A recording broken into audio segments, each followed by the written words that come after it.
Randolph Fine Country, freedom. Freedom, Randolph Fine Country.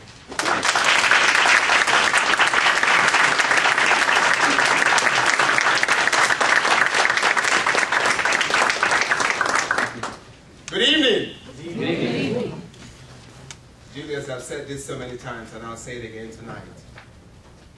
That only a man that knows not his God can boldly say, there is no hope.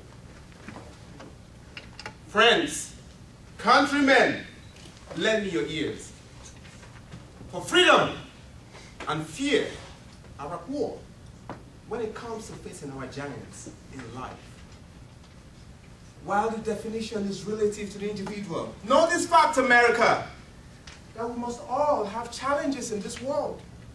But most importantly, how we choose to respond might not only bring us hope for tomorrow, but it might also inspire a new generation. Let me tell you my story. She loved me more than the whole wide world and back again. And the last time I checked, I was no Denzel Washington. So soon after graduating from college, I got married to my high school sweetheart. Life was rough, but our love kept us strong.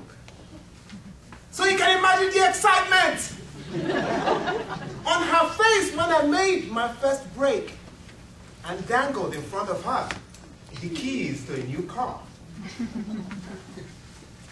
But within a blink of an eye, that celebration turned into confusion. Because you see, my wife Fatima was pregnant at the time. So the excitement caused her water to break. I remember standing in the hallway as they rushed her into the operating room. I recall taking her hands and I said, "It is well."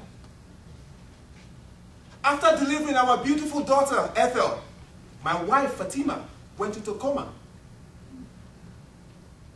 3 days later, it actually felt like 3 decades of my world. My Marcherie, that's what I used to call her when she pleases me, the mother of my children, my high school sweetheart, died to be with the Lord. So days preceding the funeral, I chose to remain incommunicado because, you see, I wanted to make sense out of what at the time made no sense to me. So on the day of the funeral, it was time for me to deliver the eulogy. I walked up to the lectern in front of over 500 people, and of a sudden, magic happened. Chineke nenyewa imela otito dirigi mama. Yes, that was what I sang in front of the congregation, and in English it simply means, my God that gives children, I thank you. Praises to your name. You have done well. See, I came to a T-junction, if you will, between freedom and fear. So rather than dwell on burying my wife, I chose to celebrate her life. Rather than dwell on the dark side, I chose to look up the bright side. Now watch this, it gets more exciting. Rather than live in fear and uncertainty, I chose freedom. Not only did that begin a new leaf of life for me, Julius, but I cannot begin to tell you how an agony that happened to me 10 years ago had inspired me to motivate over 4,000 members in a group I formed on Facebook. Let's be reminded, people, that freedom and fear are at war. And as this war intensifies, let my word go forth that I'm currently recruiting freedom fighters that will go into battle against fear.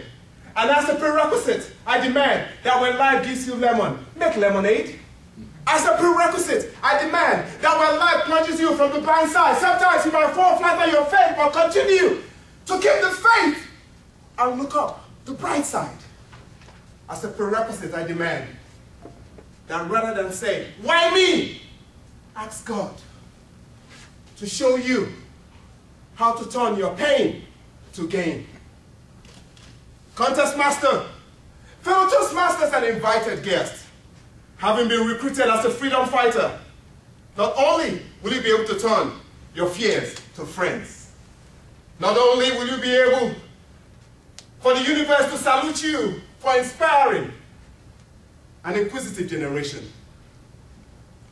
but like those brave French Revolution soldiers, as depicted in the movie Les Miserables, you'll be able to look at fear dead in the eye with your head held up high and sing, red, the blood of angry men, black, the dark of ages past, red, a world about to dawn.